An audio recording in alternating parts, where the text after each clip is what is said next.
தேவனுடைய சமூகத்தில் அவருடைய வார்த்தைக்காக நம்ம காத்திருப்போம். கர்த்தர் நிச்சயமாய் அவருடைய வார்த்தையின் மூலமாய் யோசிப்போம். நினைக்கலாம் மற்ற சபைகள் இருப்பது போல பாடல் இங்கே அதிகமாக இல்லை, பாடல்கள் குறைவாக இருக்கிறது, பேச்சுக்கள் அதிகமாக இருக்கிறது, பேசிக்கொண்டே இருக்கிறாங்க. தேவனுடைய வசனத்திற்கு அதிக முக்கியத்துவம் எங்கே இருக்கிறதோ அது உண்மையாகவே அது ஒரு சரியான இடம் என்று நான் நினைக்கிறேன். தேவனுடைய வசனத்திற்கு நாம் அதிக முக்கியத்துவம் கொடுக்க வேண்டும். அநேக இடங்களிலே ஆண்டவர் இயேசு கிறிஸ்து சொல்லுகிறார், கேட்கிறதற்கு காதுள்ளவன் கேட்க கடவுள். கேட்டுக்கொண்டே இருக்கு. இன்னைக்கு அதை நாம் தவறாய் புரிந்து கொண்டதுனால நாம் கேட்கிறதை விட்டுட்டு கேட்டுக்கொண்டே இருக்கிறோம். ஆண்டவரை கொடுங்க கொடுங்க இப்படி கேட்க ஆரம்பிச்சிட்டோம். ஆண்டவர் சொன்னது அந்த கேட்கறதல்ல, இப்படி கேளுங்கன்னு சொன்னார். கேட்கிற உங்களுக்கு கொடுக்கப்படும். பரலோக ராஜ்யத்தின் குறித்து பேசிக்கொண்டு வந்தார். அதனால இந்த நாம் நம்புகிற நம்மளுடைய சத்தியங்கள் இது ஆசீர்வாதமான போதனை அல்ல. இது உலகத்தில் கிடைக்கக்கூடிய அழிந்து போகிற பொருள்களை பெற்றுக்கொள்ளக்கூடிய போதனைகள் அல்ல. இது அழியாமல் என்றென்றைக்கும் நித்திய ஜீவனுக்கு ஏதுவான பொருள்களை சேர்த்து வைக்கக்கூடிய ஒரு போதனை. அநேகருக்கு இது உற்சாகத்தை கொடுக்காது. ஏற்கனவே பிரச்சனை, சோர்வு, பலவீனம் என்று வருகிறவர்களுக்கு இது எந்த விதத்திலும் இயேசு கிறிஸ்துவினுடைய வசனம் தற்காலிக ஆறுதலை கொடுக்கக்கூடிய வசனமா இயேசு கிறிஸ்துவின் வசனம் இருக்கிறது. நித்தியமான ஆறுதலை கொடுக்கக்கூடிய வசனத்தை தான் இயேசு கிறிஸ்து பேசிக்கொண்டே இருக்கிறார். இளைப்பாறுதலை தருகிறேன். இந்த இளைப்பாறுதல் நித்தியமா இருக்கக்கூடிய இளைப்பாறுதல். உலகத்துல வரக்கூடிய சின்ன சின்ன பிரச்சனைகளுக்கு இயேசு கிறிஸ்து தேவை. நம்ம மூளையே போதும். கொஞ்சம் ஜாக்கிரதையா நடந்தா யாருக்கூடையும் சண்டை போட தேவையில்லை. கொஞ்சம் நல்லா வேலை செஞ்சா கடன் பிரச்சனை வராது. இப்படி நம்ம அழகா நம்மளுடைய வாழ்க்கையை நம்ம அமைத்துக் கொள்ள முடியும். அதுக்கு தேவன் தேவை. அதனாலதான் தேவன் இல்லை என்று சொல்றவங்க ரொம்ப நல்லா வாழ்ந்துட்டு இருக்கிறாங்க. ஆனா கர்த்தர் சொல்லுவது அதல். நித்திய நித்தியமாய் வாழுவதற்கு தேவையான காரியம் மனிதனிடத்திலும் இல்லை, எந்த முதலமைச்சர்களிடத்திலும் இல்லை, கிறிஸ்துவனிடத்தில் மாத்திரம்தான் இருக்கு. அதற்கேற்ற போதனைகளையும் அவருடைய வாழ்க்கை தரத்தையும் தான் நாம பின்பற்ற முடியும். கடந்த வாரம் நாம ஒன்று சிந்தித்தோம், ஞாபகம் இருக்கா? எந்த அதிகாரத்திலிருந்து சிந்தித்தோம்? யாரை குறித்து சிந்தித்தோம்? ஞாபகம் இருக்கிறது? எலியாவை குறித்து நாம சிந்தித்தோம். எலியாவே, இங்கே உனக்கு என்ன வேலை? ஆண்டவர் இயேசுக்கு பிதாவாகிய தேவன் எலியாவை பார்த்து கேட்டார், எலியாவே, இங்கே உனக்கு என்ன வேலை? ஒரு அற்புதமான ஒரு கேள்வி. அதன் தொடர்ச்சியை தான் இன்றைக்கு நம்ம கற்றுக்கொள்ள போகிறோம். என்ன பிரதர், போன வாரம் அதுதான் சொன்னீங்க, இந்த வாரம் அதுதான். இந்த வாரம் அதற்கு பின்புறமாக இருக்கக்கூடிய ஒவ்வொரு வசனத்தில் இருக்கக்கூடிய ஆழமான சத்தியத்தை நம்ம கற்றுக்கொள்ள போகிறோம். எலியாவின் இடத்துல ஆண்டவர் கேட்டார், எலியாவே, இங்கே உனக்கு என்ன வேலை? எலியாவை போக சொன்னது விதவையினுடைய வீட்டுக்கு, எலியாவை போக சொன்னது ஆகாபினுடைய வீட்டுக்கு, எலியாவை போக சொன்னது இஸ்ரவேலர் மக்களுக்கு தேவனை பற்றி எடுத்து சொல்லுவதற்கு. ஆனால் எலியா போனது யூதேயா நாட்டில் உள்ள சீனாய் மலைக்கு அல்லது ஓரேப் என்று சொல்லப்படக்கூடிய மலைக்கு. 2-3 தான். அதனால ஆண்டவர் பார்த்து சொன்ன, எலியாவே, இங்க உனக்கு என்ன வேலை? இங்க நீ என்ன செய்து கொண்டிருக்கிறார்? கடந்த வாரம் கடைசியில நாம என்ன தியானிச்சு முடியும்னு சொன்னா, எலியா தன்னுடைய வாழ்க்கையில தேவன் செய்த எல்லா நன்மைகளையும் மறந்து போனான். அதனால மன சோர்வுக்குள்ளாகவும் மன அழுத்தத்திற்குள்ளாகவும் போனான். இந்த வாரம் நாம் என்ன கற்றுக்கொள்ள போகிறோம் என்று சொன்னால், மன அழுத்தத்தில் தேவனுடைய பங்கு. மன அழுத்தத்திலே மனிதனுடைய மன அழுத்தம், மனச்சோர்வு, கவலை, பிரச்சனை, இதெல்லாம் மன அழுத்தம் என்று நான் ஒரு வரியிலே அடக்கி இருக்கிறேன். மன அழுத்தத்திலே தேவனுடைய பங்கு என்ன? தேவன் என்னதான் செய்து கொண்டிருக்கிறார்? இன்றைக்கு செய்தியில் டிவியில இருக்கிற எந்த செய்தியை நீங்கள் திருப்பினாலும் சரி, எதை பார்த்தாலும் சரி, எந்த புக் எடுத்து வாசித்தாலும் சரி, எல்லா இடத்திலும் தேவனை ஒரு ஆறுதல் செய்யக்கூடிய ஒரு தேவனாகவும் அரவணைக்கக்கூடிய தேவனாகவும், மனிதன் எப்படிப்பட்ட நிலைமையில இருந்தாலும் சரி அவனுக்கு தேவன் எல்லா நன்மைகளையும் அள்ளி அள்ளி கொடுக்கக்கூடியவராகவும் சித்தரித்து வைத்திருக்கிறார். எங்க பார்த்தாலும் இது, எந்த பிரசங்கத்தை திருப்பினாலும் அவர் சொல்லக்கூடிய ஒரே ஒரு வார்த்தை, மனம் கலங்காதிருங்க. இயேசு கிறிஸ்து கடைசி பரமேறி போகும்போது தன்னுடைய சீஷர்களுக்கு அநேக கட்டளையை கொடுத்து சென்றார். ஆனா மரிக்க போவதற்கு முன்பது அவருடைய சீஷர்களை பார்த்து சொன்னது, மனம் கலங்காதிருங்கப்பா. அவங்க பயந்தாங்க, ஒருவேளை இயேசு கிறிஸ்து மரித்து போனார்னா அடுத்து எங்களுக்கு யாரு? ஆண்டவர் சொன்ன, நீங்க கவலைப்படாதீங்க, நித்திய நித்தியமா நான் உங்களோட தான் இருக்கேன். உலகத்தின் முடிவு பரியதும் உங்களோட நான் இருக்க போறேன். அது மாத்திரமல்ல, வேறொரு தேற்றவாளனையும் உங்களுக்கு கூட நான் அனுப்ப போகிறேன். பரிசுத்த ஆவியானவர் உங்களுக்கு துணையா இருப்பார். ஆனா இன்றைக்கு நாம் அப்படி இல்லை. மனம் கலங்காது, அடுத்த வாரம் உங்களுக்கு 1 கோடி கிடைக்க போகுது. கர்த்தர் கிடைக்க மாட்டாரு, கிறிஸ்து எங்க துணையா இருக்க மாட்டாரு. உங்களுக்கு பணம் கிடைக்க போகுது, ஆசீர்வாதம் கிடைக்க போகுது. தேவன் அப்படி சொல்லல.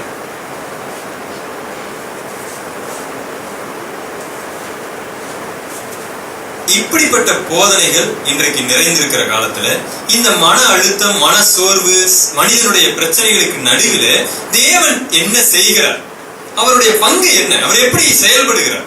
இங்கே எலியாவினுடைய வாழ்க்கையில தேவன் எப்படி செயல்பட்டார்? எலியாவை அற்புதமாய் தெரிந்தெடுத்தார், பல அற்புதங்கள் செய்யும்படியாக அவருக்கு அனுக்கிரகம் செய்தார். பெரிய பெரிய ராஜாக்களுக்கு முன்பதாகவே அற்புதம் அடையாளங்களையும் செய்யும்படியாக எலியாவை பலப்படுத்தினார், எலியாவை உயர்த்தினார். எலியாவை பார்த்தாலே ஒரு பயம். ஆகாப் ராஜா எலியாவை பார்த்து சொன்ன, நீ உலகத்தை கலக்குகிறவனே, ஐயோ அந்த ராஜ்யத்தை கலக்குகிறவன் நீ. இப்படியெல்லாம் உயர்த்தப்பட்ட எலியா கடந்த வாரத்தில் சிந்தித்தோம், ஒரு பெண்ணுக்காக பயந்து ஓடி ஒளிகிறதை பார்க்கிறோம். மன சோர்வு, மன அழுத்தம், உயிருக்கு பயந்து ஓடி ஒளியும் பொழுது இப்படிப்பட்ட நிலைமை எல்லா மனிதனுக்கும் வரும். எலியாவை போல நாம் பல சூழ்நிலைகள் வரலாம். இதுல தேவனுடைய பங்கு என்ன? தேவன் எப்படி பேசுகிறார், எப்படி செயல்படுகிறார்? இதைத்தான் நம்ம சிந்திக்க போகிறோம். டிப்ரெஷன், மன அழுத்தம். முதல்ல அந்த மன அழுத்தத்தை குறித்து ஒரு சில காரியம் எழுதி வச்சிருக்கேன். மன சோர்வு, பிரச்சனை, இதையெல்லாம் எழுதி வச்சிருக்க முன்னு ஒரு காரியத்தை நினைவில் வைத்துக் கொள்ளுங்க. மன அழுத்தம், மன சோர்வு, கவலை, இவைகள் எல்லாம் தேவன் உங்களுக்கு கொடுக்கிறது இல்லை. நல்ல ஞாபகத்தில் வச்சுக்கோங்க. ஒருபோதும் தேவன் இதை உங்களுக்கு கொடுக்கிறது இல்லை. அதிகமான பேர் தன்னுடைய வார்த்தையினால் இப்படி சொல்லுவாங்க, கர்த்தர் என்னுடைய வாழ்க்கையில இந்த சோதனையை அனுமதிச்சிருக்கிறாங்க, இந்த பிரச்சனையை அனுமதிச்சிருக்கிறாருங்க, அது ஏதோ ஒரு நன்மைக்காக தான் அனுமதிச்சிருக்கிறாரு. நல்லது, அது 100% உண்மை அல்ல. கர்த்தர் இந்த சோதனையை உங்களுக்கு கொடுக்கல, இந்த பிரச்சனையை உங்களுக்கு கொடுக்கல, இந்த கவலையை உங்களுக்கு கொடுக்கல, இந்த மன அழுத்தத்தை தேவன் உங்களுக்கு கொடுக்கல. அவர் ஒருபோதும் அதை கொடுக்க மாட்டார். அப்ப தேவன் என்னதான் செய்யறாரு? இப்படிப்பட்ட மன அழுத்தம் வரக்கூடாது என்று தேவன் பிரயாசப்பட்டுக் கொண்டிருக்கிறார். அதற்காக தான் தேவன் முன்னக்கூடியே தன்னை பற்றி முழுமையாய் எலியாவுக்கு வெளிப்படுத்தி காண்பித்தார். எலியாவே, நான் ஒரு பலமுள்ள தேவன். கடந்த வாரத்தில் சிந்திக்கும் போது எலியா பெற்றுக்கொண்ட எல்லா பாடங்களையும், அவர் படித்துக் கொண்ட கற்றுக்கொண்ட எல்லா பாடங்களையும் நாம சிந்தித்தோம். எந்த மனிதனும் தேவையில்லை எலியாவை போஷிப்பதற்கு. ஒரு காகத்தின் மூலமாய் போஷித்தார். ஒரு விதவையினுடைய வீட்டுல அவங்க சாக பிழைக்க போய் கொண்டிருந்தாங்க, தற்கொலை செய்வதற்காக அந்த அம்மா ரெடியா இருந்துச்சு. அந்த அம்மா மூலமாகவே எலியாவை போஷித்தார், எலியாவுக்கு சாப்பாடு கொடுத்தார். எலியாவுக்கு ஆச்சரியம் தாங்க முடியல. இப்படிப்பட்ட தேவனா நம்மளுடைய தேவன்? இதையெல்லாம் தேவன் எதற்காக செய்கிறார் என்று சொன்னால், ஒரு கஷ்டமான சூழ்நிலை, ஒரு பிரச்சனையான சூழ்நிலை வரும் பொழுது என்னுடைய பிள்ளைகள் இதையெல்லாம் நினைத்து பார்த்து என்னை சார்ந்து ஜீவிக்கணும். தேவன் அல்ல சோர்வுகளையும் கவலைகளையும் கொடுப்பது. ஆண்டவர் சொல்லுகிறார் பிலிப்பியர் நிருபத்தில், நீங்கள் ஒன்றுக்கும் கவலைப்படாதிருங்கள். கவலைப்படுதல் பாவம், இட் இஸ் சின். அது பயங்கரமான பாவம். ஏன் மனசோர்வு வருகிறது? ஏன் பிரச்சனை வருகிறது? தேவனுடைய வசனத்தின் மேலும் அவரை சார்ந்து கொள்ளாமை, அவரை விசுவாசிக்காமல் இருக்கிறதுனாலதான் நமக்கு அந்த பிரச்சனையே வருது. அதனால யாரும் இனிமேல் தங்களுடைய பிரச்சனைகளுக்கு தேவனை காரணமாக காட்டாங்க. மன அழுத்தத்திற்கு தேவனை குறை கூற வேண்டாம். அதற்கு முழுக்க முழுக்க I am the responsible. நான் தான் காரணம். நமக்கு விரோதமாய் செயல்பட்டுக் கொண்டிருக்கிற சாத்தானுடைய அந்தகார சக்திகள், அவர்களுடைய மிகப்பெரிய ஆயுதம் என்ன தெரியுங்களா? மனசோர்வு, கவலை. அதைத்தான் நம்மளுடைய உடல் வந்து திணிக்கிறாங்க.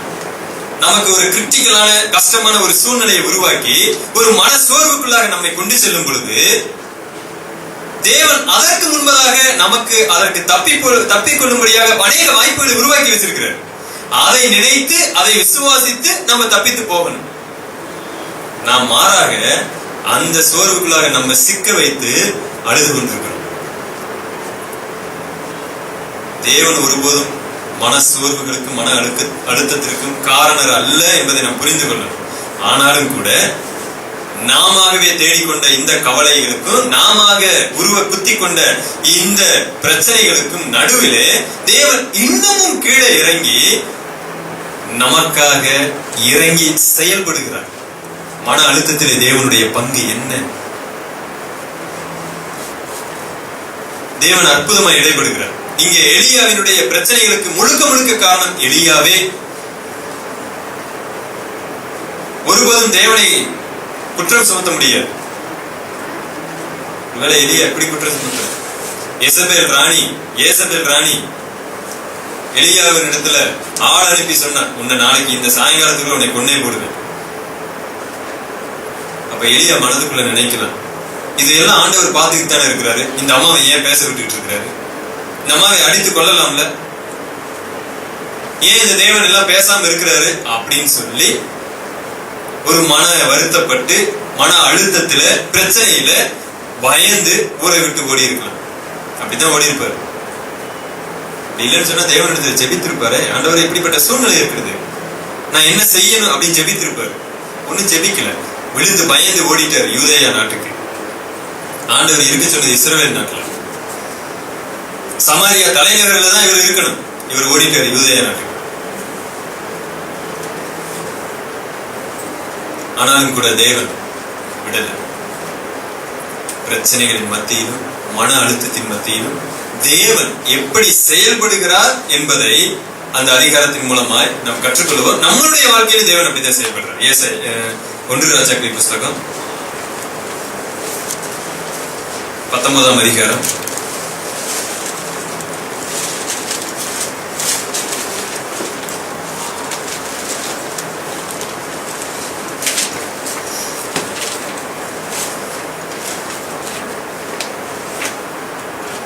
9ஆம் வசனம்.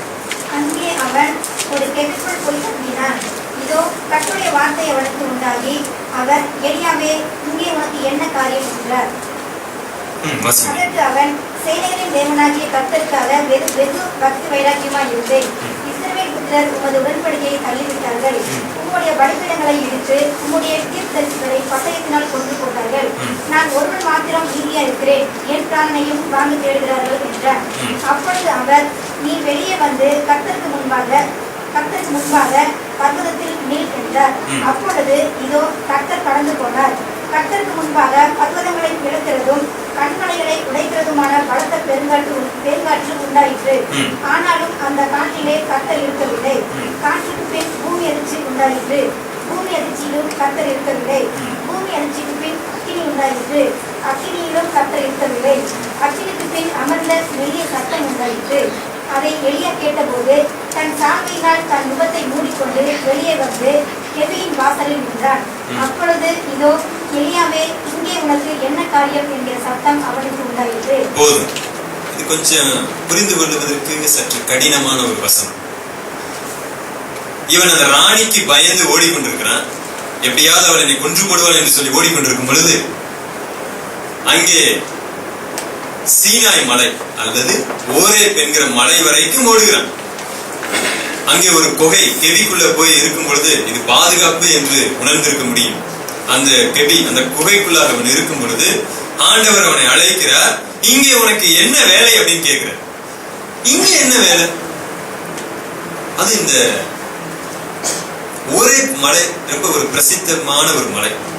தேவன் மோசேயோடு பேசின இடம். 10 கட்டளைகளை கொடுத்த இடம், இஸ்ரவேலர்கள் தண்டிக்கப்பட்ட இடம், கர்த்தரை முகமுகமாய் மோசே தரிசித்த இடம், இஸ்ரவேலர்கள் எல்லாரும் கர்த்தரை பார்த்த ஒரு இடம். அப்படிப்பட்ட இடத்திற்கு எலியா ஓடி போகிறார். அங்க ஆண்டவர் கேட்கிறார், இங்க உனக்கு என்னப்பா வேலை? இங்க என்ன பண்ணிட்டு இருக்கிற? எல்லாரையும் கொண்டு போட்டாங்க, நான் பக்தி வைராக்கியமா இருந்தேன் ஆண்டவரே, என்னையும் கொல்ல தேடுறாங்க, யாருமே கர்த்தருக்காக நிக்கல, நான் ஒருவன் மாத்திரம்தான் மீதியா இருக்கிறேன்னு சொன்ன மாத்திரத்துல அடுத்து வேத வசனம் சொல்லுகிறது, ரொம்ப முக்கியமான வசனம். அப்பொழுது அவர் 11வது வசனம், அப்பொழுது அவர் நீ வெளியே வந்து கர்த்தருக்கு முன்பதாக பர்வதத்தில் நில் என்றார்.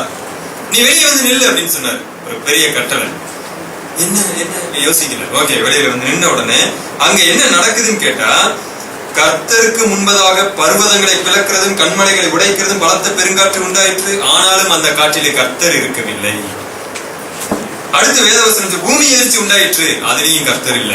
அக்கினி உண்டாயிற்று, அதுலயும் கர்த்தர் இல்ல. கடைசியில மெல்லிய சத்தம் ஒண்ணு கேட்டது, அது கர்த்தருடைய சத்தம். தேவன் எதை சொல்ல விரும்புகிறார்? எலியா போறாரு, வெளியில வந்து நெல்லுன்னு சொன்னாரு, பார்த்தா பூமி எதிர்ச்சி உண்டாகுது, கர்த்தர் அதுல இல்ல. பர்வதங்களை பிளக்கிற சத்தம் கேட்கிறது, இட்டி முழக்கம் உண்டாகுது, கர்த்தர் இதுல இல்ல.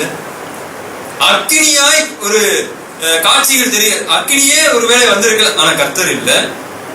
அப்புறம் ஒரு மெல்லிய சத்தம் கேக்குது, அதுதான் கர்த்தருடைய சத்தம். அது கேட்டு அடுத்து மீண்டும் ஆண்டவர் 13வது வசனத்துல அதை எலியா கேட்ட போது, அந்த மெல்லிய சத்தத்தை கேட்ட போது தன் சால்வையினால் தன் முகத்தை மூடிக்கொண்டு வெளியே வந்து கெபியின் வாசலில் நின்றான். அப்பொழுது இதோ எலியாவே, இங்கே உனக்கு என்ன காரியம் என்கிற சத்தம் கேட்டது. மீண்டுமாய் தேவன் ஒரு கேள்வியை கேட்கிறார், இப்ப உனக்கு இங்க என்ன வேலை? முதல்தான் அந்த கேள்வியை கேட்டுட்டாரு ஆண்டவர். இப்ப ஒரு பெரிய காட்சிகள் எல்லாம் எலியாவுக்கு முன்பதாக காமிச்சிட்டு அப்புறம் மீண்டும் கேள்வி கேட்கிறாரு, எலியாவே இங்கே உனக்கு என்ன வேலை? இது புரிந்து கொள்வதற்கு சற்று கடினமாக இருக்கும். ஆனால் கொஞ்சம் யோசித்து பார்த்தால் அற்புதமாய் தேவன் பேசுகிற விஷயங்கள் புரியும். இதற்கு முன்பதாக தேவன் கேட்ட கேள்விக்கு ஒரு அர்த்தம் இருக்கிறது. அவன் அந்த ஒரே மலைக்கு ஓடி வரும் பொழுது தேவன் கேட்கிறார், இங்கே அவனுக்கு என்ன வேலைன்னு கேட்கும் பொழுது அந்த கேள்விக்கான அர்த்தம் என்ன என்று கேட்டால், இதுவரைக்கும் உன்னை நான் போஷித்தேன், விதவையினுடைய வீட்டுல போஷித்தேன், காகத்தை கொண்டு போஷித்தேன், பாகால்கள் உன்னை கொல்ல வரும்பொழுது காப்பாற்றினேன், நீ பாகால்களை கொன்று போட்டாய், எத்தனையோ தீர்க்கதரிசிகளுக்கு முன்பதாக நீ ஒருவன் நின்று ஜெயித்தாய், இதையெல்லாம் செய்து இவ்வளவு மகத்துவமான காரியங்களை பார்த்தாய், அப்புறமும் அந்த ராணிக்கு பயந்து ஓடி வந்த, இங்கே உனக்கு என்ன வேலை? இதுதான் அந்த கேள்வியினுடைய அர்த்தம். ஆனா இது எல்லாம் மனசுக்கு வரல எலியாவுக்கு. மீண்டும் எலியா பதில் சொல்றாரு, நான் ஒருவன் தான் இருக்கிறேன், என்னை எல்லாம் கொண்டுட்டாங்க, ஐயோ அம்மா அப்பா, நான் சாக போறேன். மீண்டும் எலியாவோடு தேவன் சில காட்சிகள் மூலமாய் பேசி மீண்டும் அந்த கேள்வியை கேட்கிறார், இங்கே உனக்கு என்ன வேலை? அந்த காட்சிகள் தான் ரொம்ப முக்கியம். எலியாவினுடைய நினைவு எப்படி இருந்தது தெரியுங்களா? கர்த்தர் எப்பொழுதுமே அற்புதமாய் பேசுகிற தேவன். 450 பாகால் தீர்க்கதரிசிகளை கொல்லும் பொழுது மேலிருந்து அக்கினி இறங்கி அப்படி பட்சித்து போட்டது. காலம் வந்து அவருக்கு போஷித்தது. ஆஹா, எண்ணெயில மாவு குறையவே இல்லை. அந்த விதவையினுடைய வீட்டுல பெரிய ஒரு அற்புதம், பிள்ளை செத்தான், உயிரோட வந்தது. இப்படியே தேவனை பார்த்து எலியா பழகி போய் இப்ப எசபேல் கொல்ல போறன்னு சொன்ன மாத்திரத்துல ஒரு பெரிய அற்புதத்தை தான் எலியா எதிர்பார்த்திருப்பார். ஒரு பயங்கரமான அற்புதம். இவ்வளவு பெரிய வல்லமையை செய்த நான் 450 பாகால் தீர்க்கதரிசிகளையும் கொன்ன எனக்கு என்ன இவள் சவால் விடுகிறாளே என்ற ஒரு கௌரவம் கூட வந்திருக்கலாம். தேவன் நிச்சயமாய் ஏதோ ஒன்றை செய்ய போகிறார், ஒரு பெரிய அற்புதம் நடக்க போகுது. ஆனா ஒண்ணும் நடக்கல. எசபேல் கொல்லுவது நிச்சயமாயிருச்சு, சத்தியமே பண்ணிருச்சு அந்த அம்மா ராணி. இவர் பார்த்தாரு, எந்த அற்புதம் நடக்கிற மாதிரி தெரியல. நேரா ஓரேப் மலைக்கே ஒண்ணு. ஏன்னா அந்த ஓரேப் மலை தான் கர்த்தரை முகமுகமாய் பார்க்கக்கூடிய பயங்கரமான ஒரு தரிசனங்களை காண்பிக்கக்கூடிய ஒரு இடம். அங்கே போய் தேவனை பார்த்தே கேட்டலான்னு போனாரா என்னமோ. ஏன்னா இதற்கு முன்னாடி இஸ்ரவேல் ஜனங்களுக்கு தேவன் எப்படி தரிசனமானார் என்பது யாத்திராகம புத்தகத்தில் எழுதப்பட்டிருக்கிறது. இங்கே சொல்லப்பட்ட எல்லா சம்பவங்களும் அங்கே யாத்திராகம புத்தகத்தில் எழுதப்பட்டிருக்கு. யாத்திராகமம் 20ஆம் அதிகாரம் 20வது வசனத்தை எடுத்தவங்க வாசிங்க. மோசே ஜனங்களை நோக்கி பயப்படாதிருங்கள், உங்களை சோதிப்பதற்காகவும். இதுக்கு முந்தின வசனம். மோசேயை நோக்கி நீர் எங்களுடன் பேசும், நாங்கள் கேட்போம், தேவன் எங்களோடு பேசாதிருக்கிறாங்க. ஏன் அப்படி சொன்னாங்க தெரியுங்களா? மோசே மலையில போய் தேவனோட பேசிட்டு இருக்காரு, தேவன் எல்லாரோடும் பேசுறாரு. ஜனங்கள் பார்த்தாங்க, ஐயோ தேவனோட நாங்க பேசலைங்க, மோசே நீ மட்டும் தேவனோட பேசு, அவர் எங்களோட பேசினா நாங்க செத்து போவோம். ஏன்னு கேட்டா 18வது வசனம் சொல்லுகிறது, அந்த மலையை சுற்றிலும் ஜனங்கள் நிற்கும் பொழுது ஜனங்கள் எல்லாரும் இடி முழக்கங்களையும் மின்னல்களையும் எக்கால சத்தத்தையும் மழை பொழிகிறதையும் கண்டார்கள். அதை கண்டு ஜனங்கள் பின்வாங்கி தூரத்துல நின்னாங்க. தேவன் எப்படி அன்னைக்கு பேசி இருக்கிறார் பாருங்க. இடி முழக்கங்கள், எக்கால சத்தம், மலையில தீ எரிந்து புகைக்காடாக இருக்கிறது. இதையெல்லாம் ஜனங்கள் பார்த்தாங்க, ஐயோ இப்படிப்பட்ட தேவனோடு நாங்க பேச மாட்டோம் அப்படின்னு பின்வாங்கி போயிட்டாங்க. பின்னாடி இருந்தாங்க, மோசே நீ மட்டும் பேசு, அவர் என்ன சொல்றாரோ அதை எங்க வந்து சொல்லு. அதே சம்பவத்துக்காக தான் எலியா அங்க போய் நிக்கிறாரு ஓரேப் மலையில. அந்த சம்பவம் நடந்ததா? அங்க நடந்தது. ஆனா அந்த சம்பவத்திற்குள்ள கர்த்தர் இல்லை. கர்த்தருக்கு தெரியும் எலியா எதை நினைத்து இங்க வந்திருக்கிறாரு. பெரிய இடி முழக்கம் உண்டானது, பெரிய பர்வதங்களை பிளக்கிற சத்தம் உண்டானது, அக்கினி உண்டானது. ஆனா இவற்றை எல்லாம் எங்கேயும் யாரு இல்ல, கர்த்தர் இல்ல. கடைசி மெல்லிய சத்தம் ஒண்ணு கேட்டது, அங்க கர்த்தர் பேசினார். இதிலிருந்து எதை நான் கற்றுக்கொண்டேன்னு சொன்னா, நம்முடைய வாழ்க்கையில தேவன் அற்புதங்களையும் அடையாளங்களையும் செய்கிறார், நிச்சயமாக செய்கிறார். அதையெல்லாம் எதற்காக செய்கிறார் தெரியுங்களா?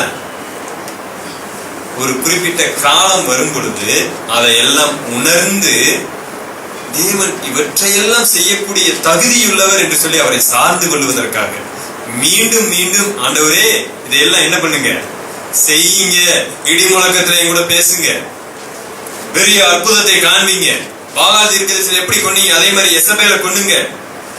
இங்க கர்த்தர் எலியாவின் இடத்துல எதிர்பார்க்கிறதெல்லாம் ஒரு விசுவாசம் மாத்திரம்தான். இவ்வளவு காரியங்களை நீ சமாளிச்சு வந்திருக்கிற, இவ்வளவு பிரச்சனைகளையும் சமாளிச்சு வந்திருக்கிற எலியாவே, இப்ப உன்னுடைய விசுவாசம் எங்க போச்சு? இன்னைக்கு நீ அற்புதம் நடக்கணும்னு நினைக்கிற. மெல்லிய சத்தத்துல ஆண்டவர் பேசுங்க. நம்முடைய வாழ்க்கையில தேவன் அப்படிதான் பேசுறார். பிரச்சனைகளுக்கு மத்தியில கர்த்தனுடைய பலன் என்ன, பங்கு என்னன்னு கேட்டா, இதற்கு முன்னாடி பாருங்க கர்த்தர் எவ்வளவோ காரியங்களை உங்களை தப்பு வைத்திருக்கிறார். அதன் மூலமாய் விசுவாசிங்க. ஒன்று போட்டாலும் நான் அவர் மேல் நம்பிக்கையா இருப்பேன், யோபு சொன்னது போல அவரை விசுவாசிக்கிறதுக்காக இவ்வளவு அற்புதங்களை செய்திருக்கிறார். எலியாவுக்கு ஒரு பெரிய பாடத்தை கற்றுக் கொடுக்க நினைச்சார்.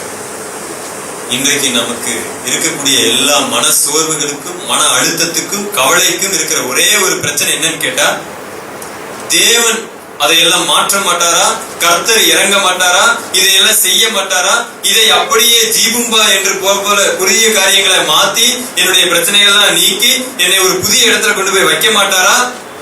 இந்த ஏக்கங்கள் இருக்கிற வரைக்கும் நமக்கு கவலையும் மனசோர்வும் இருந்து கொண்டே இருக்கும்.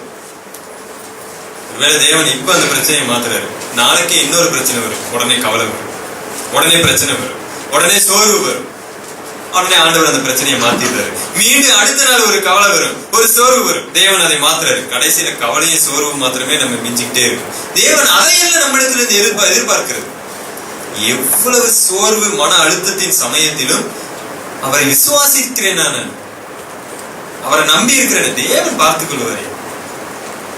அதனாலதான் நெகேமியா தன்னுடைய நூல்ல எழுதும் பொழுது கர்த்தருக்குள் மகிழ்ச்சியா இருப்பதே உங்களுடைய பலன் சொல்லி எழுதினார்.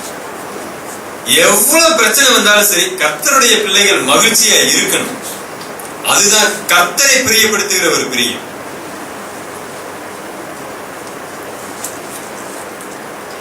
நம்முடைய குழந்தைகளே இருக்கிறாங்க. ஒருவேளை ஒரு சில நாட்கள் நம்மளுடைய குடும்பத்தில் ஏதாவது கஷ்டங்கள் இருக்கலாம். ஆனா அடுத்து வரப்போகிற ஒரு பெரிய சந்தோஷமான ஒரு காலநிலைக்கு இந்த ஒரு 2-3 நாட்கள் கஷ்டப்படலாம். இந்த குழந்தைகள் இப்பவே ஐயோ இந்த வீட்டுல நான் இப்படி இருக்கிறேனே சொல்லி கவலைப்பட்டு அழுது வேதனைப்பட்டா தகப்பனுடைய பெற்றோருடைய உள்ளங்கள் எப்படி இருக்கும்? அப்படிதான் இன்னைக்கு கிறிஸ்தவ வாழ்க்கையில் இருக்கிற பிள்ளைகளுடைய இருதயம் அப்படித்தான் இருக்கு. வில்லியம் கோவர் ஒரு பெரிய பிரசங்கியார். அவர் ரொம்ப அற்புதமான ஒரு மனுஷன். ஆனா அவருடைய குடும்பத்தில் அவருடைய பிள்ளைகள் கர்த்தரை ஏற்றுக்கொள்ளும். ஆனாலும் அவர் அதிகமாய் கர்த்தருடைய வசனத்தை சொல்லிக்கொண்டே வந்தார். பிள்ளைகளுக்கு இவர் மேல ஒரு குறை. இவர் எப்பொழுது பார்த்தாலும் கண்டிஷனா இருக்கிறார். இதைத்தான் செய்யணும், அதைத்தான் செய்யணும், ரொம்ப பிரச்சனையாவே இருக்கிறார் நமக்கு அப்படின்னு சொல்லி அவர் மேல ஒரு குறைவாவே இருந்தாங்க. அப்ப இந்த மூத்த பையன் போய் அவர்கிட்ட தகப்பனிடத்துல, நாங்க நல்லா வளர்ந்து எல்லாருமே வாலிப வயதுல இருக்கிறோம், நீங்க உங்களுக்கு வயசாயிருச்சு, எங்களுக்கு ஏன் நீங்க வாகனம் வாங்கி தரக்கூடாது? அவர் சொன்னாரு, நம்ம கர்த்தருக்காக நான் உழைத்துக் கொண்டிருக்கிறேன், நம்ம கர்த்தருக்காக தான் செயல்படணும், இந்த வாகனங்கள்லாம் இப்ப நமக்கு அவசியம் தானா? நல்லா யோசிங்க. இல்ல இல்ல நாங்க கண்டிப்பா எங்களுக்கு வேணும். அவர்கள் ஒரே எப்படியில இருந்தாங்க, இவருடைய இயலாத சூழ்நிலை வாங்கி கொடுக்க முடியும். அப்ப பிள்ளைகள் அவரை விட்டு போயிட்டாங்க. நாங்க எங்க வாழ்க்கையை பார்த்துக்கிட்டோம், நீங்க எங்களுக்கு தேவை. இவர் மனது வேதனைப்பட்டாரு. நாட்கள் ஆனது, ஆங்காங்க எல்லாம் செட்டில் ஆயிட்டாங்க. இவர் கடைசி வயதான காலத்துல தன்னுடைய பிள்ளைகளுக்கு ஒரு கடிதம் எழுதினார். நான் கடைசியில சாக போறேன், நீங்க எல்லாரும் வந்து பாருங்க, எல்லாரும் வாங்க, உங்களை பார்க்கணும்னு எனக்கு ஆசையா. எல்லாரும் அவங்களும் கடினப்படுகிறவர்கள் தான். அங்க எல்லாரும் வந்தாங்க. கடைசி காலத்துல என்ன சொல்ல போறீங்க நீங்க?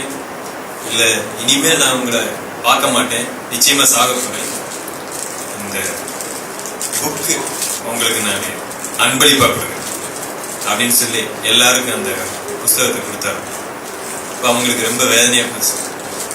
ஏதோ பல ஆண்டுகள் கழிச்சு நம்மளை கூப்பிடுறாரு, ஏதோ கடைசியில நிச்சயம் வச்சு நிறைய சேர்த்து வச்சிருப்பாரு, சொத்தெல்லாம் கொடுப்பாருன்னு பார்த்தா இவர் இந்த புஸ்தகத்தை கொடுக்கிறாரு. அவர் சொன்னாரு, இந்த புஸ்தகத்தை நீங்க படிங்க, உங்க வாழ்க்கையில இல்லாத பொக்கிஷத்தை எல்லாம் நீங்க பெற்றுக்கொள்ளுவீங்க அப்படின்னு சொல்லி அதுல சொல்லி கொடுத்துட்டாரு. இவங்களுக்கு அவ்வளவு கோபம் தாங்க முடியல. விறுவிறுன்னு வீட்டுக்கு போனாங்க. ஆளாளு அவங்க வீட்டுக்கு போய் அவங்க அலமாரி தூக்கி புக்கை எரிஞ்சிட்டாங்க. நாட்கள் சென்றது. மரித்து போனார் அவர். பிள்ளைகள்லாம் வந்தாங்க. ஈன சடங்குகள் எல்லாம் செய்து முடிச்சாங்க. எல்லா சடங்குகளையும் செய்து முடிக்கும் போது வில்லியம் கோவலுக்கு நெருங்கின நண்பர் ஒருவர் வந்தார். அவர் வந்தார், இந்த பிள்ளைகளை பார்த்து சொன்னார், உங்க தகப்பனார் எத்தனையோ பேருடைய வாழ்க்கைக்கு ஒளியாக இருந்தார், ஆனா நீங்க அவரை நம்பாமையே போயிட்டீங்க. அவங்க சொன்னாங்க, எல்லாருக்கும் ஒளியா இருந்தாரு, எங்களுக்கு ஒரு பிரயோஜனம் அவர் இல்லை, எந்த காரியத்தையும் அவர் செய்யல. இவர் வேதனைப்பட்டாரு. சரி பரவாயில்ல, தேவன் என்றைக்காவது உங்களோட பேசுவான். பல நாட்கள் சென்றது. இவங்களுடைய வேலை, தகப்பனார் இருந்து பல வருடங்கள் ஆயாச்சு. வேலை வேலை வேலை, குடும்பத்துல கஷ்டம், வேலை கஷ்டங்கள் இப்படியே போகும்போது ஒரு முறை மூத்த பையன் அலமாரியில சுத்தம் செய்யும் போது தகப்பன் போட்டு அந்த புஸ்தகம் ஒண்ணு துருப்பிடிக்கிற நிலைமையில கிடக்கும். அப்படியே ஒட்டடையெல்லாம் நிறைஞ்சு, என்னதான் இந்த புக்ல எழுதி இருக்கு, அப்பா எதுக்கு இதை கொடுத்தாரு அப்படின்னு சொல்லி அந்த புக்கை எடுத்து வாசிக்க வாசிக்க ஒவ்வொரு பக்கமாய் வாசிக்கும் பொழுது அந்த புக்கை எழுதினது அவருடைய தகப்பன். கர்த்தராகிய இயேசு கிறிஸ்துவினுடைய ஒவ்வொரு வசனத்தையும் மனம் திரும்புதலை குறித்து ஆணித்தரமாக தன்னுடைய வாழ்க்கையில இருந்த எல்லா சம்பவங்களையும் எழுதி கர்த்தருக்காக இவர் எப்படி உழைத்தார், தன்னுடைய சம்பாத்தியங்கள் எல்லாம் எப்படி கஷ்டப்படுகிற மக்களுக்கு கொடுத்தார், எல்லாத்தையும் எழுத வாசிக்க வாசிக்க தன்னுடைய தகப்பனாருடைய உண்மையான உள்ளம் புரியும். என்னுடைய தகப்பன் இவ்வளவு பெரிய ஆளா? வாசிக்க வாசிக்க வாசிக்க தகப்பனார் இந்த மரியாதை கூடிக்கொண்டே வந்தது அந்த மகனுக்கு. இப்படிப்பட்ட ஒரு தகப்பனை நாம இழந்து போயிட்டோமே சொல்லி கடைசி பக்கம் எடுக்கும் பொழுது ஒரு சின்ன கவர், அந்த கவரை எடுத்து இது என்னன்னு எடுத்து பார்த்தா அதுல தன்னுடைய பிள்ளைகளுக்காக அவர் ஒவ்வொருவருக்கும் வாங்கின பல கோடி ரூபாய் மதிப்புள்ள அந்த சொத்தை அவர் எழுதி வச்சிருந்தார். அந்த இதுல வேதனை தாங்க முடியும். அந்த மூத்த மகன் நேர தன்னுடைய சகோதரர்கள் எல்லா இடத்துலையும் போய் நடந்ததை சொல்லி இந்த சொத்துக்கள் எல்லாம் எடுத்து, இந்த சொத்துக்கள் எங்களுக்கு முக்கியம் இல்லை, எங்கள் தகப்பனார் கொடுத்த இந்த புக்கு தான் உண்மையாகவே அது விலை மதிப்பிடற்ற ஒரு பொக்கிஷம். உண்மையா நடந்த சம்பவம். இவங்க எல்லாருமே ஒரு பெரிய ஊழியக்காரங்களா மாறினாங்க. அநேக சமயங்களிலே நான் கர்த்தர் நடத்தின விதத்தை மறந்து வேறு சில காரியத்திற்காக நின்று கொண்டிருக்கிறோம். எலியாவை போல ஆண்டவர் மீண்டுமாய் கேட்டாரு, இப்பொழுது கூடவா உனக்கு நான் பேசுகிறது புரியல? இங்கே உனக்கு என்ன வேலை? இன்னுமாய் நீ அவிசுவாசமா இருக்கிற? இன்னுமா ஏதாவது நடக்கணும், மேல இருந்து வானம் கிழித்துக் கொண்டு பணம் காசு கொட்டணும், அற்புதங்கள் நடக்கணும் ஏன் நினைத்துக் கொண்டிருக்கிற? இப்பொழுது நடந்த சம்பவங்கள் உனக்கு ஏன் விசுவாசத்தை கொண்டு வரல? இதுதான் ஆண்டவருடைய கேள்வி. இதனால் வரை நடந்த சம்பவம் ஏன் விசுவாசத்தை கொண்டு வரல? அவிசுவாசம் நமக்கு மனச்சோர்வையும் மன அழுத்தத்தையும் கொடுக்கிறது. இந்த கிறிஸ்தவம் விசுவாசத்தை குறித்து மாத்திரமே போதிக்கும்.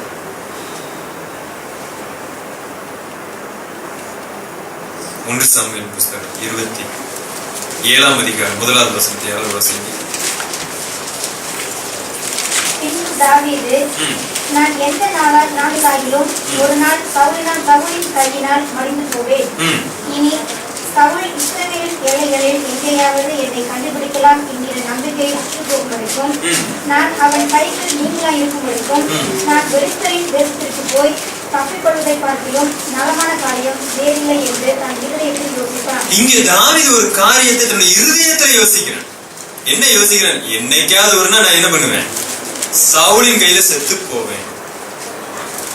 ஆனா தேவன் தாவீதை எதற்காக அபிஷேகம் பண்ணினார்?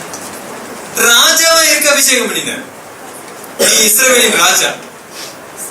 இங்க தாவீதனுடைய இருதயத்துல என்ன? என்னைக்காவது ஒரு நாள் செத்து போவேன்.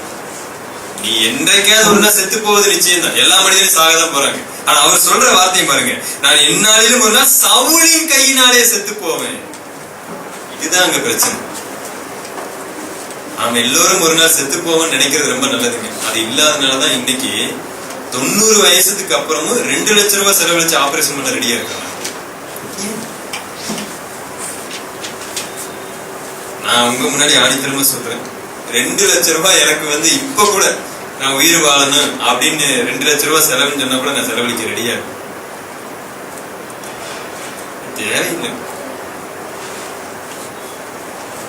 ஆனா இன்னைக்கு 80-90 வயசுல கூட நாம மகளே கோடி ரூபாய் செலவழிச்சு என்னை காப்பாத்திரு. எதுக்கு? இன்னும் 2 வருஷம் கழிச்சு எப்படின்னா நம்ம சாகத்தான் போறோம். அதுக்கு கோடி ரூபாய் செலவழிச்சாலும் எதுக்கு காப்பாத்தணும்? மோசே அழகா எழுதினார், என்னுடைய நாட்களை என்னும் அறிவை எனக்கு கொடுங்க தேவனே அப்படின்னு. எப்பவுமே நான் சாக போறேன். நான் பெருமைக்காக சொல்லல, சில சமயத்துல இப்படி யோசிப்பேன். எப்படின்னா இப்ப நான் பிறந்துட்டேன், கண்டிப்பா செத்து ஆகணும் ஏதாவது ஒரு நாள். எப்படி எனக்கு மரணம் வரும்? எனக்கே யாராவது யோசிச்சிருக்கீங்களா? நிறைய பேர் யோசிச்சிருக்காரு. இங்க ஒரு நாள் கொஞ்சம் யோசித்து பாருங்க, எப்படி நான் எல்லாரும் ஒரு மாதிரி சாவறாங்க, என்னுடைய சாவு எப்படி இருக்கும்? வியாதி சாவேனா? யாராவது அடிச்சு என்னை போட்டு தள்ளிடுவாங்களா? ஆக மொத்தத்தை சாக போறோம். எப்படி சாக போறோம்? இப்படி சாவ குறித்து யோசிங்க.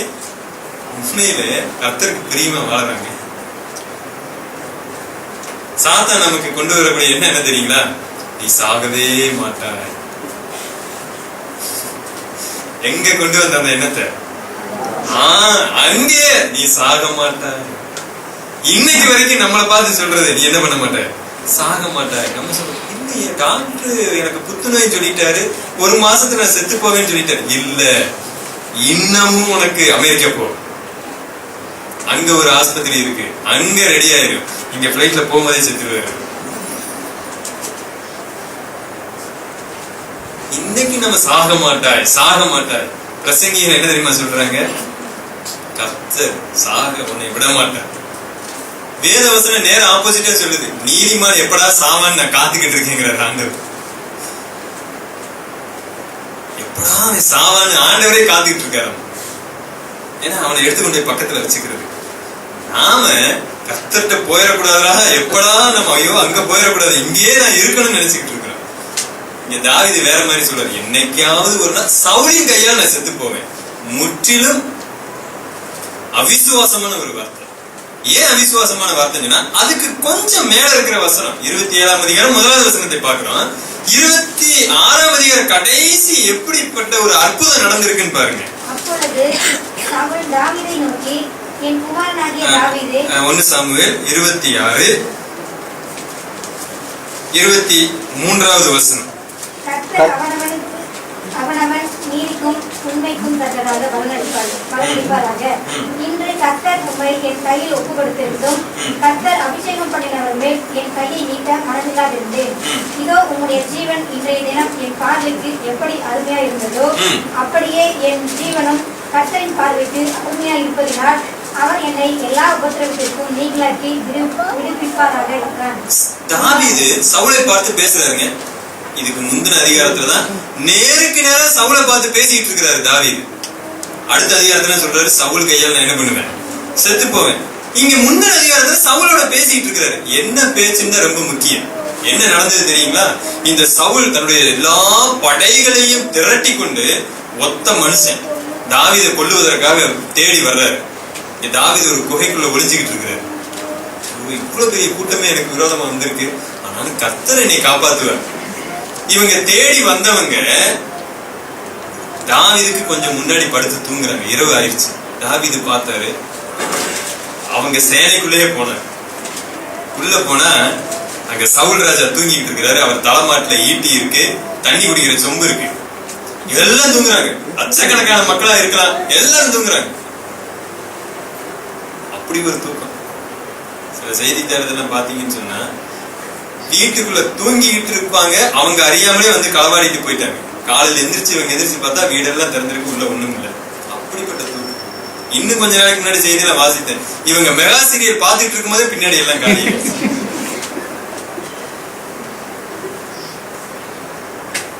அந்த மாதிரி ஒரு தூக்கம் இங்க தூங்கிட்டு இருக்கிறாங்க எல்லாரும். இவர் தாவீது போனாரு, ஈட்டியை எடுத்தாரு, சொம்ப எடுத்தாரு. இப்ப பக்கத்துல இருக்கேன்னு சொல்றேன், ராஜா உனக்கு முன்னாடி தானே இருக்கிறாரு, அப்படியே ஒரே போடு கொல்லியா. வேணாம், நான் சாகடிக்க கூடாது. அவர் கர்த்தரை ஏற்படுத்தின ஒரு ராஜா, நான் அவரை எப்படி கொல்லுவேன்? ஏன்னா என்னால கொல்ல முடியும் அப்படிங்கறத அடையாளமா இந்த ஈட்டியை சொம்பை எடுத்துட்டு நம்ம போயிடலாம் அப்படின்னு ஈட்டியை சொம்பை எடுத்துட்டு இந்த பக்கம் வந்துட்டாரு. காலையில இவங்க எல்லாம் எந்திரிச்சு சரி தாவீதை கொல்ல போலாமா அப்படின்னு அந்த பக்கம் இருந்து தாவீது கத்துறாரு, ஐயா மனுஷரே, போர் சேவகர்களே, நேற்று உங்க ராஜாவுக்கு ஒரு பெரிய ஒரு பிரச்சனையே வந்தது, நீங்க ஆனா காக்காம போயிட்டீங்க, உங்க ராஜாவை காப்பாத்தாம போயிட்டீங்க. என்ன பிரச்சனை வந்தது? நல்லா தானே இருக்காரு ராஜா. இவர் சொல்றாரு, ராஜாவோட ஈட்டி எங்க, அவர் குடிக்கிறதுக்கு சொம்ப எங்க, எல்லாம் தேடுற, எங்க, அது இங்க. நேத்தே நான் கொண்டு இருக்க முடியும், நேத்தே அவர் கொண்டிருக்க முடியும். கர்த்தர் என்னுடைய கரங்களை ஒப்பு கொடுத்தார், ஆனா நான் செய்யல. ஏன்னா கர்த்தர் ஏற்படுத்தின ராஜா, அவரும் என் கர்த்தர் ஏற்படுத்தினவர். அவருடைய நீதிக்கு தக்கதான் தேவன் அவருக்கு பலன் கொடுப்பார்.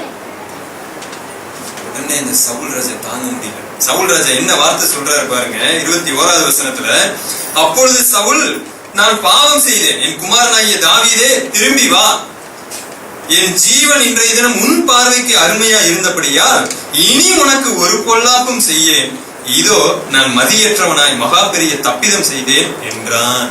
சவுல் ராஜா ஒரு வார்த்தை சொல்றாரு, ஐயோ தாவீதே, நான் தான் பாவம் செஞ்சுட்டேன், உன்னுடைய பார்வையில என்னுடைய ஜீவன் அருமையா இருந்துச்சு, நீ கொல்லல என்னை, அதே மாதிரி நானும் உன்னை என்ன செய்ய மாட்டேன், கொல்ல மாட்டேன்.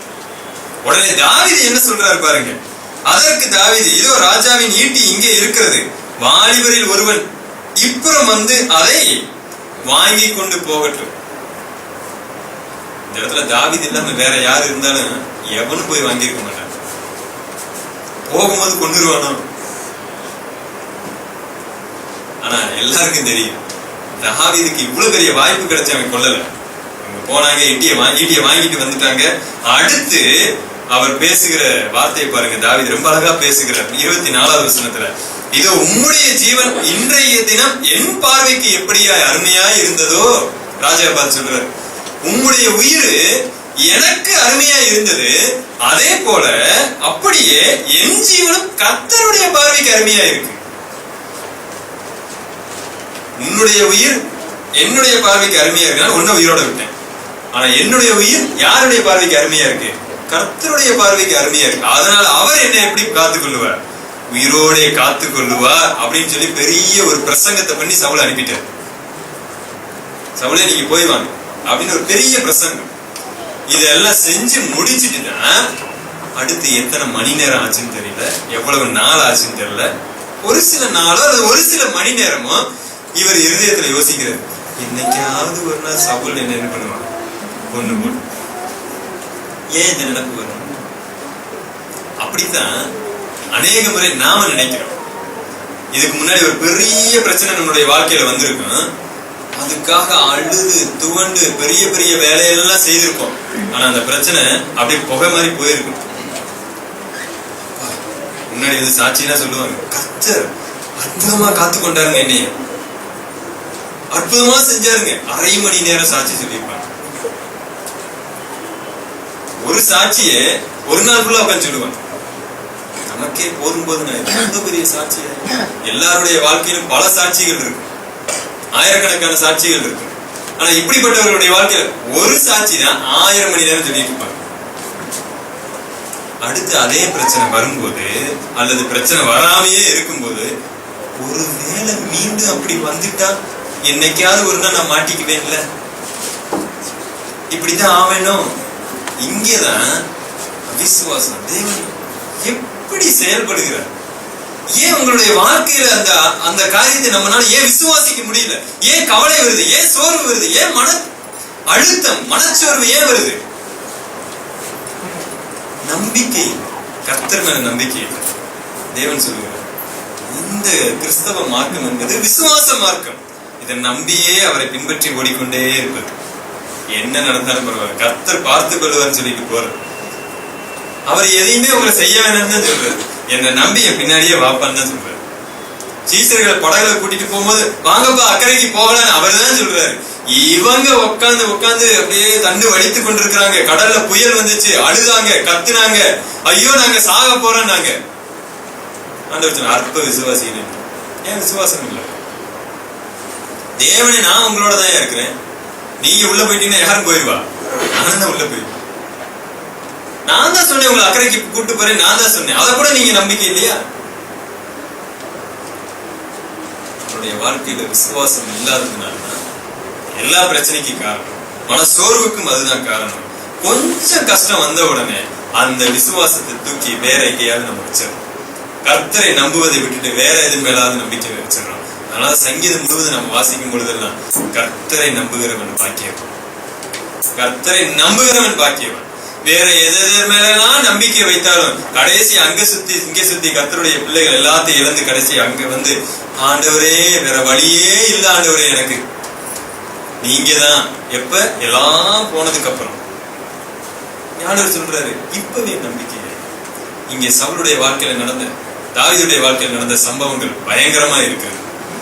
எப்பொழுது தாவீது இதை நினைத்தாரோ அந்த நிமிஷத்துல அவருடைய வாழ்க்கை சின்ன பின்னமாய் போனது. என்றைக்குமே தாவீதுடைய வாழ்க்கையில நடக்காத சம்பவங்கள் அடுத்த அதிகாரத்துல நடந்தது. தாவீது என்ன சொன்னாரு? இதோ நான் என்றாவது ஒரு நாள் செத்து போவேன், அதனால நானு பெலிஸ்திய தேசத்துல போய் இருப்பேன். பெலிஸ்திய தேசத்திற்குள்ளாக போய் அங்க இருக்கிற மன்னன் இடத்துல தஞ்சம் புகுந்து அங்க தாவீது என்னென்னலாம் காரியம் செய்தார் தெரியுங்களா? பெலிஸ்தியிலே இனி உனக்கு நீதான் எனக்கு ராஜா. அந்நிய தேசத்தை கர்த்தரை தெய்வம் இல்லை என்று சொல்லக்கூடிய ஜனங்களிடத்துல போய் நுழைந்து தாவீது அங்க போய் உட்கார்ந்தாச்சு. அங்க இருந்து பல இடங்களுக்கு போய் இவர் போரிடுகிறார், அங்க கொள்ளையடிக்கிறாரு, வந்து சாப்பிடுறாரு. இவரோட 600 பேர் இருக்கிறாங்க. எல்லாம் சந்தோஷமா இருக்கு, எல்லாருக்கும் சந்தோஷம். பரவாயில்ல, தாவீது சவுலை விட்டு ஓடுனா கூட அந்நிய தேசத்துல கூட்டிட்டு வந்து கூட நம்மள என்ன பண்றாரு? சாப்பாடு போடுறோம். பரவாயில்ல, எல்லாரும் கூட இருக்கிறவங்க நல்ல சந்தோஷமா தாவீது அப்படியே கொள்ளையடிப்பான். அந்நிய தேசத்துல இருந்தாலும் பரவாயில்ல, நீ அவிசுவாசியா இருந்தாலும் பரவாயில்ல, நீ எங்களுக்கு சாப்பாடு கொடுத்துக்கிட்டே இருக்கு. ஆனா நடந்தது என்ன தெரியுங்களா? ஒரு இடத்துல போயிட்டு திரும்பி வர்றாங்க, வந்து பார்த்தா அமலேக்கியர் வந்து இவங்க கிட்ட இருக்கிற எல்லாத்தையும் கொள்ளையடிச்சு போயிட்டாங்க. இது நாள் வரைக்கும் சேர்த்து வச்சிருந்த எல்லா உபகரணங்கள், பொருள்கள், சாப்பாடு எல்லாத்தையும் தூக்கிட்டு போயிட்டாங்க. அது மாத்திரமல்ல, வெறும் பொருள்களை மட்டும் தூக்கிட்டு போன பரவாயில்ல, எல்லாருடைய பிள்ளைகளையும் மனைவிகளையும் தூக்கி போயிட்டாங்க. யாருமே இல்லை. அவங்க பார்த்தாங்க. அப்பதான் தெரிஞ்சது அவிசுவாசத்திற்கு கிடைக்கக்கூடிய பலன். மன சோர்வு, மன அழுத்தம், அதற்கு கிடைக்கக்கூடிய பலன், அதற்கு ஒண்ணு கிடைக்குது, அதற்கு ஒரு பரிசு கிடைக்குது. அதை யாராலும் தாங்கிக் கொள்ள முடியாது. என்ன தெரியுமா நடந்துச்சு? இது நாள் வரைக்கும் தாவீது சாப்பாடு கொடு, நாங்க உங்களோடயே இருப்போம்னு சொன்னவங்க எல்லாம் என்ன பண்ணாங்க? தாவீதை கல்லெறிந்து கொள்ளணும்னு சொன்னாங்க. 1 சாமுவேல் புஸ்தகம் 30ஆம் அதிகாரம் 6வது வசனம். தாவீது மிகவும் நெருக்கப்பட்டால் சகல ஜனங்களும் தங்கள் குமாரத்திகளின் நிமித்தம் மன கிளேச சமாதானத்தினால் அவனை கல்லெறிய வேண்டும் என்று சொல்லிக் கொண்டார்கள். இங்க பயங்கரமான பிரச்சனை. ஏன்னா அங்க தாவீது எடுத்த முடிவு. எப்பொழுது அவனுக்குள்ளாக அவிசுவாசம் வந்து சவுல் என்னைக்காவது ஒரு நாள் கொண்டு போடுவான், இந்த எசபேல் ராணி என்னைக்காவது ஒரு நாள் என்னை கொன்று போடுவான்னு சொல்லி தேவையில்லாத இடத்துக்கு அவிசுவாசமாய் ஓடுனாங்களோ அங்கேயே பிரச்சனை ஆரம்பிச்சாச்சு. ஆனா இங்க தாவீது எல்லாரும் கல்லெறிய இங்க வாங்கன்னு சொல்லும் போது இங்க அடுத்த வசனம் சொல்லுது, கர்த்தருக்குள் தன்னை திடப்படுத்தி கொண்டார். மீண்டும் கர்த்தரிடத்துல பாவத்தை அறிக்கை செய்து ஒப்புரவாகி, ஆண்டவரே என்னை மன்னிச்சிருங்க, எல்லாம் சரி பண்ணிக்கிட்டான். அங்க எலியாவுடைய வாழ்க்கையில நடக்கல. அதை சொல்லுவதற்காக தான் இவ்வளவு பெரிய வசனத்தை நான் சொல்லியிருக்கேன். எலியாவினுடைய வாழ்க்கையில அது நடக்கல. ஆண்டவர் சொன்னார், இன்னமும் உனக்கு என்ன வேலை? மீண்டுமாய் கேட்டார், இங்கே உனக்கு என்ன வேலை? இவ்வளவு காரியத்தையும் எலியாவே நான் உனக்கு முன்பதாக செஞ்சுட்டேன், இப்பவும் இங்கே உனக்கு என்ன வேலை? நீ இப்போ வேலை செய். ஆனா எலியா மீண்டும் என்ன தெரியுமா பதில் சொல்றாரு? 1 ராஜாக்கள் புஸ்தகம் 19ஆம் அதிகாரம், நான் சீக்கிரமா முடிச்சிருக்கேன், நேரம் 14. அதற்கு அவன், சேனைகளின் தேவனாகிய கர்த்தருக்காக வெகு பக்தி வைராக்கியமாய் இருந்தேன். இஸ்ரவேல் புத்திரர் உமது உடன்படிக்கையை தள்ளிவிட்டார்கள். உம்முடைய பலிபீடங்களை எடுத்து உம்முடைய தீர்க்கதரிசிகளை பட்டயத்தினால் கொன்று போட்டார்கள். நான் ஒருவன் மாத்திரம் மீதியா இருக்கிறேன், என் பிராணனையும் வாங்க தேடுகிறார்கள் என்றான். பாத்தீங்களா? மீண்டும் அதே புராணத்தையே பாடிக்கொண்டிருக்கிறார். மீண்டும் விசுவாசம், ஆண்டவரே விசுவாசிக்கிறேன், நீர் என்னை நடத்துவீர் என்று நம்புகிறேன் அப்படின்னு சொல்லிட்டு போயிருக்கலாம். மீண்டும் அதே புராணம். Depression brings judgment. கடைசியில வரைக்கும் ஆண்டவர் போராடிட்டே இருக்கிறார். ஐயோ, இந்த மனசோர்விலிருந்து என்னுடைய பிள்ளையை காப்பாற்றணும், இந்த கவலையிலிருந்து அவனை எப்படியாவது காப்பாற்றணும். தன்னுடைய வசனத்தை சொல்லி இதற்கு முன்பதாக நடந்த எல்லா அற்புதம் அடையாளங்களையும் அவனுக்கு நினைவுபடுத்தி தன்மேல் விசுவாசத்தை அவனுக்குள்ளாக, நம்மையில் இருக்கிற விசுவாசத்தை அவனுக்குள்ளாக கொண்டு வரணும்னு சொல்லி போராடுறாரு, பிரயாசப்படுறாரு. தாவீது அங்க தப்பிச்சாச்சு, கர்த்தருக்குள் தன்னை திடப்படுத்திக் கொண்டார். ஆனா இங்க எலியா தப்பிக்கல. மீண்டும் அதே புராணம், அதே பிரச்சனை. ஆண்டவரே, நான் ஒருவன் மாத்திரம்தான் இருக்கிறேன், ஒருவன் மாத்திரம்தான் இருக்கிறேன்.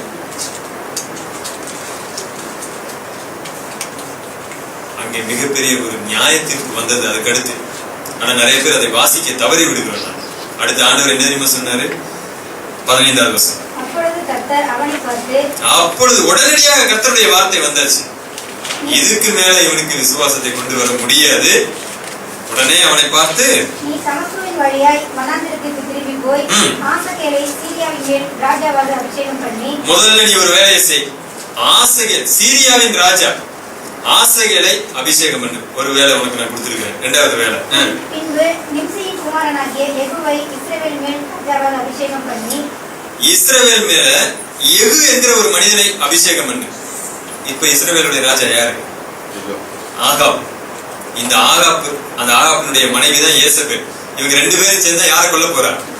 எலியாவை கொல்ல போறார். ஆனா ஆண்டவருக்கு தெரியும், இவங்க 2 பேரும் அடுத்த நிமிஷம் சாக போறாங்க, கொஞ்ச நேரத்துல சாக போறாங்க.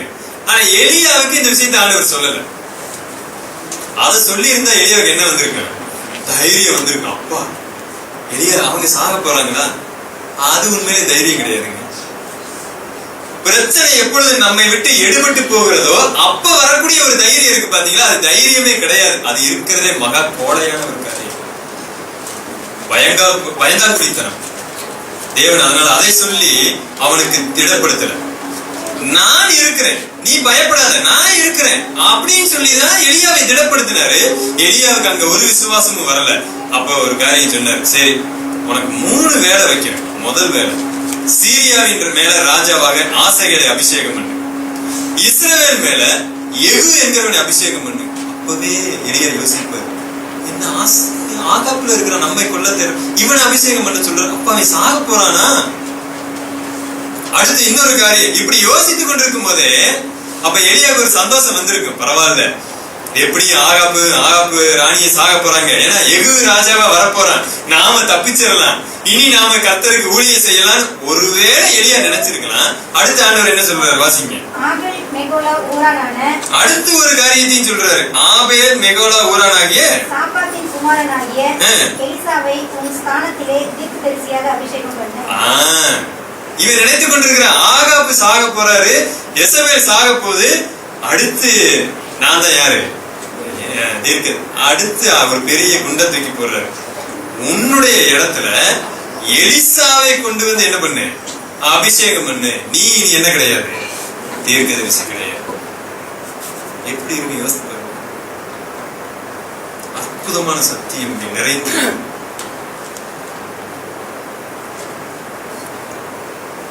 இன்னொரு அழகா அதுக்கு அடுத்து நடந்த சம்பவம் எடுத்து வாசிக்க நேரம் இல்லை. 3 வேலைகளை எலியாவின் இடத்துல ஆண்டவர் ஒப்பு கொடுத்தார். ஆசகேல் என்கிற ராஜாவை சீரியாவின் மேல் அபிஷேகம், யெகூ என்கிற ராஜாவை இஸ்ரவேல் மேல் அபிஷேகம் பண்ணு, எலிசாவை உன் ஸ்நானத்தில் அபிஷேகம் பண்ணு. எலியாவுக்கு பயங்கர வேலை. 3 வேலையில எந்த வேலையை எலியா முதல்ல செஞ்சா தெரியுங்களா? எலிசாவை தான் முதல் அபிஷேகம் பண்ணார். வேதனையான விஷயம். யெகூவை எப்ப அபிஷேகம் பண்ணார் தெரியுங்களா? ஆசகேல் ராஜாவை எப்ப அபிஷேகம் பண்ணார் தெரியுங்களா? வீட்டுல போய் வாசித்து பாருங்க. அவங்க 2 பேரையும் அபிஷேகம் பண்ணார். அதற்கு முன்பதாகவே உலகத்தை விட்டு போயிட்டார். இந்த 2 பேரை அபிஷேகம் பண்ணது யாரு? எலிசா. இவரால் ஏற்படுத்தின எலிசா தான் அபிஷேகம் பண்ணாரு. இவர் எந்த வேலையும் செய்ய முடியல. தனக்கு பின்பதாக வந்த எலிசாவை மாத்திரம் அபிஷேகம் பண்ணி வச்சுட்டு உலகத்துக்கு போயிட்டார். ஏன்? அவிசுவாசம். ஒண்ணு, கர்த்தர் மேல் வைக்க வேண்டிய பிரகாரம் தன்னுடைய நம்பிக்கையை வைக்காததுனால வந்த வினை. இதற்கு கர்த்தர் ஒருபோதும் பொறுப்பாக மாட்டார். இங்க எலிசா மன அழுத்தத்திற்குள்ளாக போன போது கூட தேவன் எலிசாவை குறித்து ஒன்னும் பேசல. இன்னும் எலிசாவுக்காக பிரயாசப்பட்டார், எலிசாவுக்காக உதவி செய்ய வந்தார், அவருடைய விசுவாசத்தை வர்த்திக்க பண்ணார், உதவி செஞ்சாரு. எலிசாவை என்ன நம்பு, நாம கூட இருக்கிறேன், ஏன் பயப்படுற? யவீருவை தேவன் எப்படி பலப்படுத்தினார்? யவீர் ஓடிக்கொண்டிருக்கிற, ஆண்டவரே இந்த வேலைக்காரன் சாக போற, சீக்கிரம் வாங்க. அவனுக்கு விசுவாசம் நிரம்பி இருக்கிறது. போற வழியிலேயே எதுக்கு ஒரு தந்தி வந்தாச்சு, போதகரை வருத்தப்படுத்த வேண்டும், ஊழியக்காரர் வேலைக்காரர் செத்து போயிட்டான், நீ போதகர் வர வேண்டும். யவீருக்கு வேதனை, ஐயோ கொஞ்சம் முன்னாடி வந்திருந்தா எழுப்பி இருக்கலாம். சரி பரவாயில்ல ஆண்டவரை, உங்களை நான் வருத்தப்படுத்தல, நீங்க போயிருங்க. இயேசு கிறிஸ்து சொன்னாரு, இன்னமும் என்னிடத்துல விசுவாசம் உள்ளவனா, இன்னமும் விசுவாசம் உள்ளவனா இரு, இப்பொழுதும் இருப்பா, நான் போய் எழுப்புறேன் உயிரோட. நம்முடைய தேவன் எப்பொழுதுமே விசுவாசத்தை தான் வர்த்திக்க பண்ணுகிற தேவன், கேட்கறதை நான் கொடுக்கிறவர் அல்ல. நம்முடைய விசுவாசத்தை வர்த்திக்க பண்ணணும், அவரை சார்ந்து ஜீவிக்கணும். அதுக்கு என்னெல்லாம் செய்யணுமோ எல்லாவற்றையும் செய்யறாரு. எல்லாவற்றையும் செய்தும் அதற்கு துளி அளவு கூட நான் உணர்வில்லாமல் இருக்கிறேன் என்று சொல்லும் பொழுது எலியாவை போல நான் அபாத்திரனாய் ஊழியம் செய்ய முடியாதபடிக்கு தேவனால் எடுத்துக்கொள்ளப்படக்கூடிய ஒரு சூழ்நிலை கூட வரும். எலியா நரகத்துக்கு போறான்னு சொல்ல வரும். அவருடைய வேலையை அவர் செய்ய முடியும்.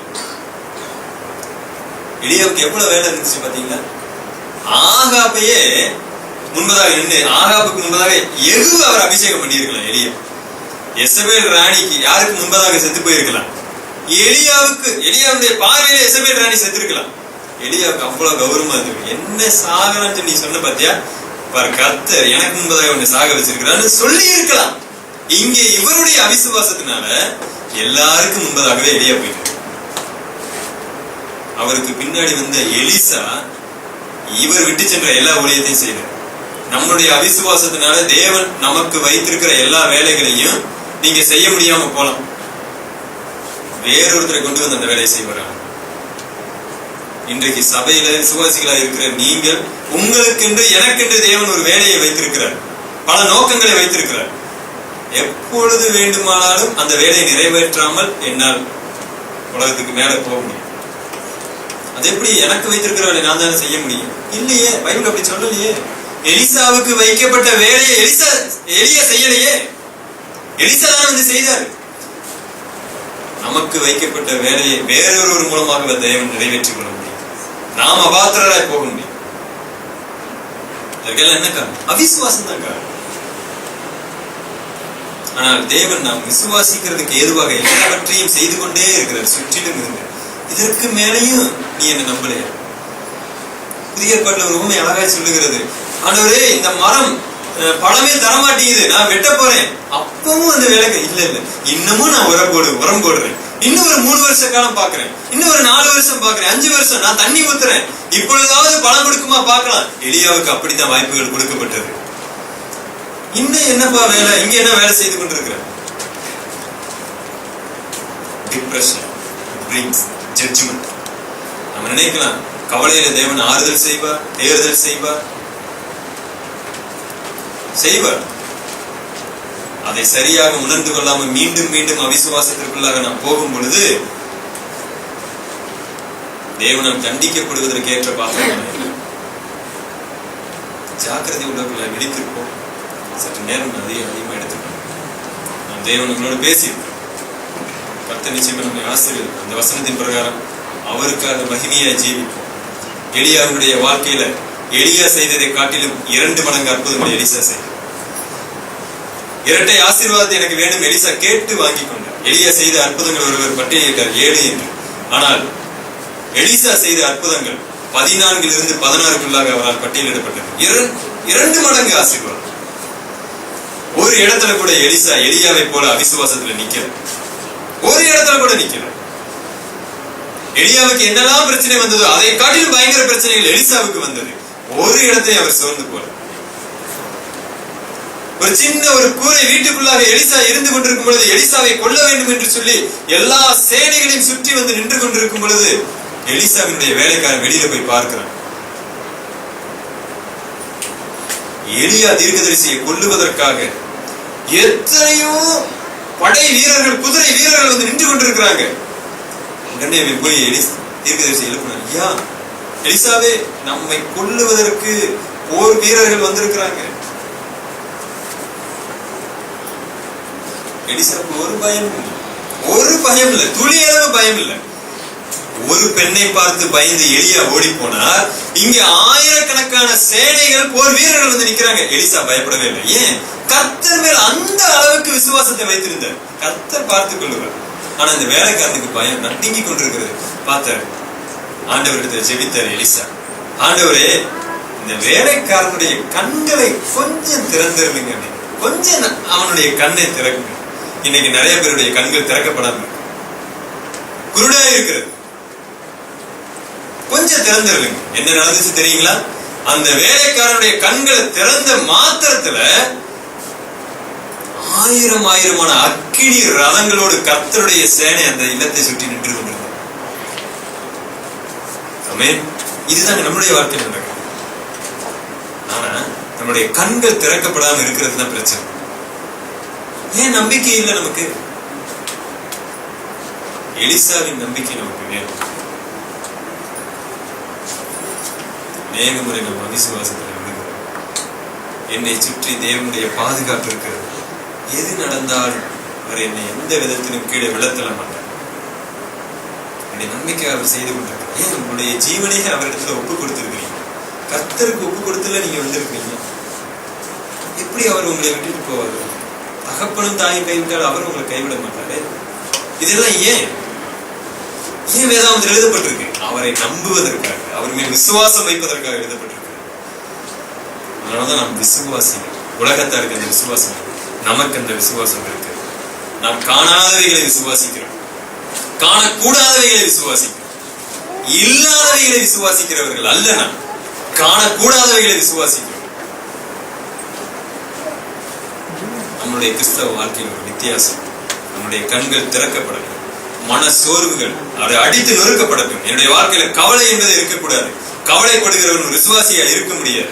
அது பாவம், அது பயங்கர பாவம், அது தேவனுக்கு விரோதமான செயல்.